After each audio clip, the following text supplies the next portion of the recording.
વિદ્યાર્થી મિત્રો, કેમ છો બધા? ગઈકાલે આપણે ધોરણ 6માં પાઠ નંબર 1 ચાલો ઇતિહાસ જાણીએ પેજ નંબર 21 પૂર્ણ કર્યું. પ્રશ્ન નંબર 1 થી 13 સુધી. તેમાં પ્રસ્તાવના, ઇતિહાસ જાણવાના સાધનો એટલે કે સ્ત્રોતો, સાધનો એ બધું આપણે શીખી ગયા છે. હવે આપણે આજે શું જોવાનું છે? પ્રશ્ન નંબર 14માં સવાલ ઉપર ધ્યાન આપો, પછી તમારે જવાબ સમજી અને મારી સાથે સાથે લખવાનો છે. સવાલ શું પૂછ્યો છે? મોટા ભાગની પ્રાચીન હસ્તકોમાં કઈ ભાષામાં લખાણ લખાય છે? મોટા ભાગની પ્રાચીન એટલે જૂના સમયની વાત કરી છે. એ સમયમાં કઈ ભાષામાં લખાણ લખાતું હતું? જવાબની અંદર ધ્યાન. મોટા ભાગની પ્રાચીન હસ્તકોમાં સંસ્કૃત, જે આપણે ભણીએ છીએ તે વિષય, સંસ્કૃત ભાષામાં આપણે શ્લોક લખીએ છીએ પછી તેનું ભાષાંતર કરીએ છીએ ને, બસ એ ભાષા એટલે કે સંસ્કૃત, પ્રાકૃત અને તમિલ ભાષામાં લખાણો જોવા મળે છે. અને આ બધા લખાણો ક્યાં જોવા મળે? મંદિર છે, મઠો છે, રામાયણ છે, ભગવદ્ ગીતાના પુસ્તકો છે, એમાં આ બધા લખાણો જોવા મળે છે. તો આ આપણો હતો પ્રશ્ન નંબર 14. ત્યાર પછી આપણે જોશું પ્રશ્ન નંબર 15 ઉપર. સવાલમાં ધ્યાન. તાડપત્રો અને ભોજપત્ર પરથી કઈ માહિતી મળી આવે છે? તાડપત્રોને આપણે તામ્રપત્ર પણ કહી શકાય છે. ભોજપત્રો પરથી કઈ માહિતી મળી આવે છે? પહેલાં તો તાડપત્ર અને ભોજપત્ર શું એ આપણે આવતીકાલે વાત કરેલી.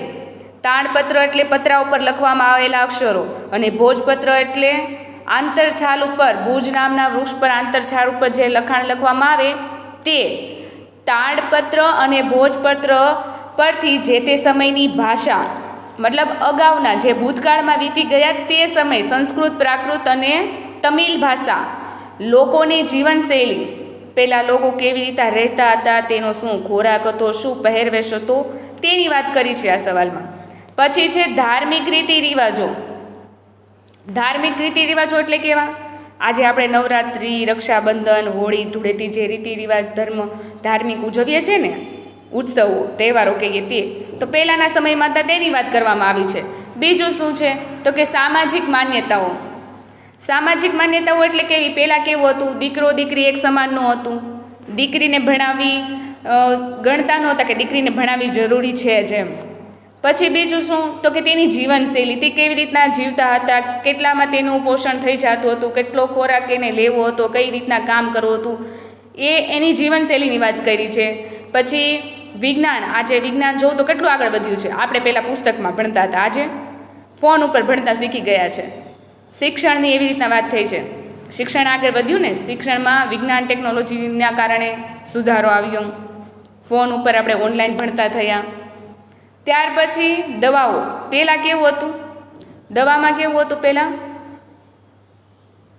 પહેલાં દવામાં કેવું હતું કે આપણે બધા ઔષધિનો ઉપયોગ કરતા હતા. પહેલાંના સમયમાં પાનને કૂટવાનું, પછી એની ઔષધિ બનાવવાની એ. હવે ટેબ્લેટ, ગોળી લેતા શીખી ગયા અને એને નામ આપ્યું દવા. ત્યાર પછી છે પ્રાણીઓ વગેરે વિશે મોટા પ્રમાણમાં માહિતી મળી આવે છે. પહેલાં કેવું હતું? આપણે ઘોડાગાડીમાં કોઈ જગ્યાએ આપણે જવું હોય તો ઘોડાગાડીને એવું બધી અલગ અલગ સાધન હતા, બળદગાડુને. અત્યારે બસ, 4 વ્હીલ એવું બધું. તો તાડપત્ર અને ભોજપત્ર ઉપરથી આવી માહિતી મળી આવે છે. કેવી? જૂની પુરાણી. તેની જીવનશૈલી, ધાર્મિક રીતિ રિવાજો, સામાજિક માન્યતાઓ, વિજ્ઞાન, શિક્ષણ, દવાઓ, પછી પ્રાણીઓ વગેરે વિશે મોટા પ્રમાણની માહિતી કેમાંથી મળી આવે છે? તાડપત્ર અને ભોજપત્રમાંથી. ત્યાર પછી પ્રશ્ન નંબર 16માં ધ્યાન આપો. શું કીધું છે? કેટલીક હસ્તકો પોથી સ્વરૂપે પણ સચવાયેલી છે. પોથી એટલે બુક, મોટું પુસ્તક આવે ને, રામાયણ, મહાભારત એ. તો કેટલીક હસ્તકો એટલે કેટલાક લેખો, અક્ષરો એ પોથી સ્વરૂપે સચવાયેલા છે. સાચું આવશે કે ખોટું? જવાબમાં શું આવશે? સાચું. કેમ કે રામાયણમાં ઘણા બધા શ્લોક, આપણી ઘણી બધી વસ્તુઓ શીખવાલાયક, મહાભારતના ગ્રંથો, શ્લોકો, એ બધું એમાં શું છે? આજ સુધી સચવાયેલું છે અને આજે પણ આપણે તેને વાંચીએ છીએ અને માનીએ છીએ. ત્યાર પછી જો પ્રશ્ન 16માં શું આવશે? સાચું. સચવાયેલા છે એટલા માટે સાચું.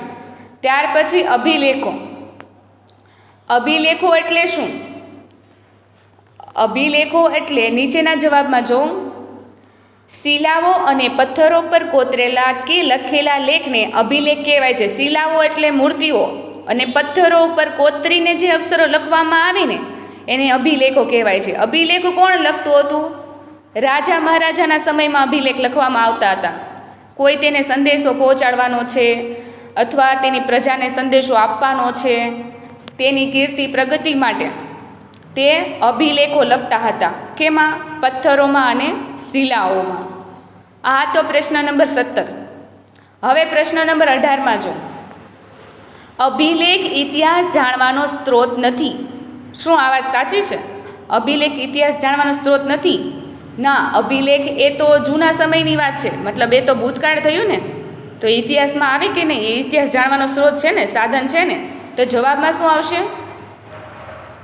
ખોટું. અહીંયા શું કીધું છે? ઇતિહાસ જાણવાનો સ્ત્રોત નથી. અભિલેખ એ ઇતિહાસ જાણવાનો સ્ત્રોત છે હકીકતમાં, અહીંયા કીધું છે નથી. તો શું આવશે? ખોટું. છે ઇતિહાસ જાણવાનો સ્ત્રોત. પ્રશ્ન નંબર 19માં આવો. ખાલી જગ્યા પૂછી છે. ઘણા અભિલેખ ખાલી જગ્યા પરથી મળી આવે છે. અભિલેખ એટલે જૂના સમયની વાત થાય છે, પ્રાચીન સમયની. પ્રાચીન સમયમાં કોઈ કાગળ હતો નહીં, ઓપ્શન એ આવશે નહીં. કાપડ હતું નહીં, અને હતું તો તેના ઉપર કોઈ લખતા નહીં. પછી ધાતુ. ધાતુ એટલે મેં તમને તામપત્રની વાત કરી ને તે. પછી આપેલ તમામ આવશે નહીં. ધાતુ. ધાતુ જવાબ આવશે એટલે આપણે ખાલી જગ્યામાં લખવાનું છે ધાતુ. શું આવશે? સી વિકલ્પ પર ટીક કરવાનું અને લખવાનું છે ઘણા અભિલેખો ધાતુ પરથી પણ મળી આવે છે. હવે પ્રશ્ન નંબર 20માં આવી જાઓ. સવાલમાં ધ્યાન. રાજાઓ શા માટે અભિલેખ તૈયાર કરાવતા? રાજાઓ શા માટે અભિલેખ તૈયાર કરાવતા? જવાબમાં ધ્યાન. રાજાઓ પોતાના આદેશો શિલાઓ પર કોતરાવી પ્રજા સાથે સંવાદ કરતા. સંવાદ એટલે વાતચીત.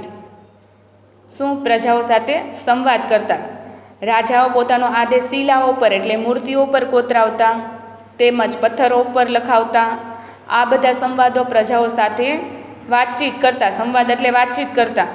અને આ માહિતી તેઓ તેમના વિજય, ધર્મ અને સંસ્કૃતિની માહિતી આપવા લાંબા સમય સુધી ટકી રહે તે માટે તે અભિલેખ તૈયાર કરતા હતા.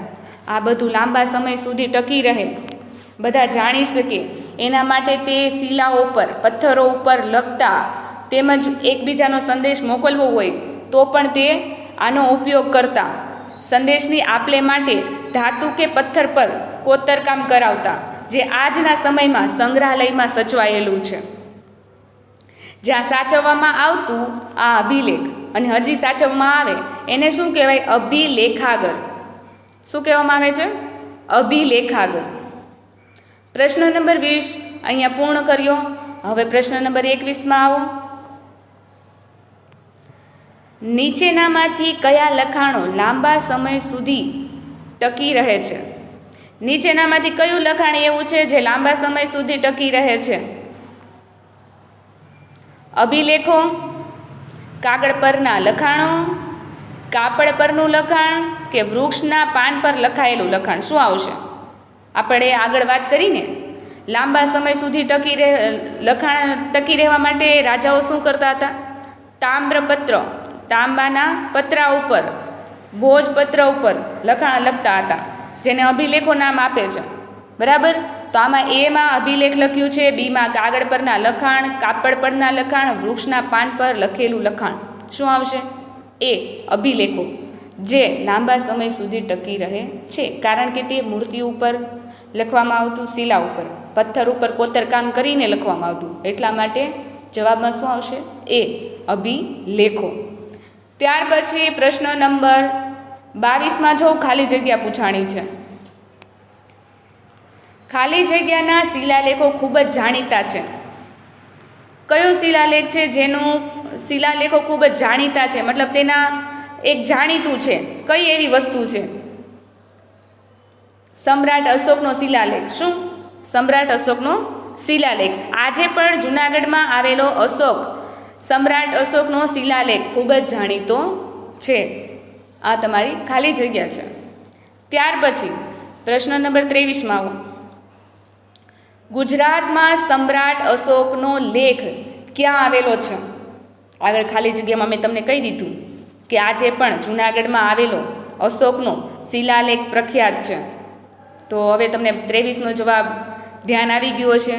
ગુજરાતમાં સમ્રાટ અશોકનો શિલાલેખ ક્યાં આવેલો છે? જૂનાગઢમાં. બી ટીક કરવાનું છે અને ઓપ્શનમાં બી લખવાનો છે. પ્રશ્ન નંબર 24માં શું પૂછે છે? તામ્રપત્ર એટલે શું? તામ્રપત્ર એટલે શું? તમને આગળ કીધું એમ તાંબાના પતરા ઉપર કોતરીને લખવામાં આવતું લખાણ એટલે શું થશે? તામ્રપત્ર. જેનો ઉપયોગ કોણ કરતું? પહેલાં રાજા મહારાજાના સમયમાં આનો ઉપયોગ કરવામાં આવતો હતો. અને આ લખાણ જેને અભિલેખ કહેવામાં આવે છે એ લાંબા સમય સુધી સાચવી શકાતું અને આજે પણ છે. જેને આપણે શું કહીશું? અભિલેખાગર. જે સાચવવામાં આવે તે જગ્યાને શું કહીશું? અભિલેખાગર. તામ્રપત્ર એટલે શું? તાંબાના પતરા ઉપર કોતરીને લખાણ જે લખવામાં આવતું હતું તેને તામ્રપત્ર કહેવામાં આવે છે. પ્રશ્ન નંબર 25માં જુઓ. સવાલ પૂછ્યો છે રાજાઓ કેવી માહિતી તામ્રપત્રો ઉપર કોતરાવતા હતા? રાજાઓ એવી કઈ માહિતી હતી જે તામ્રપત્રો ઉપર કોતરાવતા હતા, મતલબ કોતરીને લખાણ લખાવતા હતા? કઈ? તો પેલું જો સંદેશાની આપલે માટે ધાતુ કે પથ્થર ઉપર કોતરકામ કરાવતા, જે આજ સમય સુધી સંગ્રહાલયમાં સચવાયેલા છે, જેને આપણે લાઇબ્રેરી નામ આપીએ છીએ. પરંતુ પ્રશ્નમાં શું લખ્યું છે જો ઘણા રાજાઓ પોતાના વહીવટ તંત્ર અને દાનની માહિતી તાંબાના તામ્રપત્રો ઉપર કોતરાવતા હતા. શું? ઘણા રાજાઓ હતા પોતાની વહીવટી તંત્રની માહિતી હતી જે દાન કરતા હતા તે તાંબાના તામ્રપત્રો ઉપર કોતરાવતા હતા, એટલે કે લખાણ લખાવતા હતા એ તાંબાના પતરા ઉપર. બરાબર? જે રાજાની માહિતી કહેવાતી અને તામ્રપત્રો ઉપર એ કોતરાવતા હતા, જેથી લાંબા સમય સુધી ટકી રહે અને લાંબા સમય સુધી આપણે તે જાણી શકીએ. પ્રશ્ન નંબર 26માં આવો. શું છે? MCQ છે. ધ્યાન આપો. આપેલ પૈકી કયા રાજ્યમાં તામ્રપત્રો મોટી સંખ્યામાં મળી આવે છે? એવું કયું રાજ્ય છે? આપણે ત્યાં. ક્યાં? ગુજરાતમાં. ઉત્તર પ્રદેશ, રાજસ્થાન, દિલ્હી નહીં. કઈ જગ્યાએ? ગુજરાતમાં. ત્યાં તામ્રપત્રોની મોટી સંખ્યા મળી આવે છે. બરાબર? ત્યાર પછી પ્રશ્ન નંબર 27માં આવો. ગુજરાતમાંથી મળેલા તામ્રપત્રો પરથી કઈ માહિતી મળી આવે છે? ગુજરાતમાં મોટાભાગની સંખ્યામાં તામ્રપત્રો તો મળી આવે છે, પણ એમાંથી માહિતી કઈ મળી આવે છે તે જોવાનું છે. જવાબની અંદર ધ્યાન આપો. ગુજરાતમાંથી મળેલા તામ્રપત્રો પરથી રાજાના નામ, તેનો ધર્મ શું હતો, જૈન ધર્મ, બૌદ્ધ ધર્મ આવે ને, હિન્દુ ધર્મ, એ રાજાઓનો ધર્મ શું હતો તે તેનું વહીવટતંત્ર કેવી રીતના ચલાવતા હતા, રાજકારોબારી, તથા તેમણે કરેલા દાન ધર્મની માહિતી મળી આવે છે. ક્યાં? તામ્રપત્રો ઉપર. જવાબ પૂછાય. ગુજરાતમાંથી મળેલા તામ્રપત્રો પરથી કઈ માહિતી મળી આવે છે? ગુજરાતમાંથી મળેલા તામ્રપત્રો પરથી રાજાના નામ, તેનો ધર્મ, તેનું વહીવટતંત્ર તથા તેમણે કરેલા દાન ધર્મની માહિતી મળી આવે છે. આ પ્રશ્ન નંબર 27 હતો. ત્યાર પછી 28માં આવીશું. ગુજરાતમાં તામ્રપત્રો ક્યાં ક્યાં સચવાયેલા છે? એવી કઈ જગ્યા છે? એવું કયું સ્થળ છે જ્યાં આજે પણ તામ્રપત્ર જોવા મળે છે? ગુજરાતમાં તામ્રપત્ર પાટણ હેમચંદ્રાચાર્ય લાઇબ્રેરી સંગ્રહાલય. ઉત્તર ગુજરાતમાં. ક્યાં? ઉત્તર ગુજરાતમાં પાટણમાં હેમચંદ્રાચાર્યની લાઇબ્રેરી, તેનું નામ છે. એક જગ્યા. ત્યાર પછી બીજી કઈ જગ્યા છે? અમદાવાદ. કઈ જગ્યા? Ahmedabad. LD institute of Indology. Navrangpura. કઈ જગ્યા? નવરંગપુરા. લાઇબ્રેરીનું નામ શું છે? LD institute of Indology. ત્યાર પછી ત્રીજી કઈ જગ્યા છે? ભોજે અધ્યયન અને સંશોધન વિદ્યાભવન અમદાવાદમાં આવેલું છે. એ પણ અમદાવાદમાં આવેલું છે. કયું? ભોજે અધ્યયન અને સંશોધન વિદ્યાભવન અમદાવાદમાં આવેલું છે તે પણ. તેમજ શ્રી મહાવીર જૈન આરાધના કેન્દ્ર કોબા. કઈ જગ્યા? કોબા. ત્યાર પછી ગાંધીનગર ખાતે પણ સચવાયેલા છે. શું? આ તામ્રપત્રો. બરાબર. ગુજરાતમાં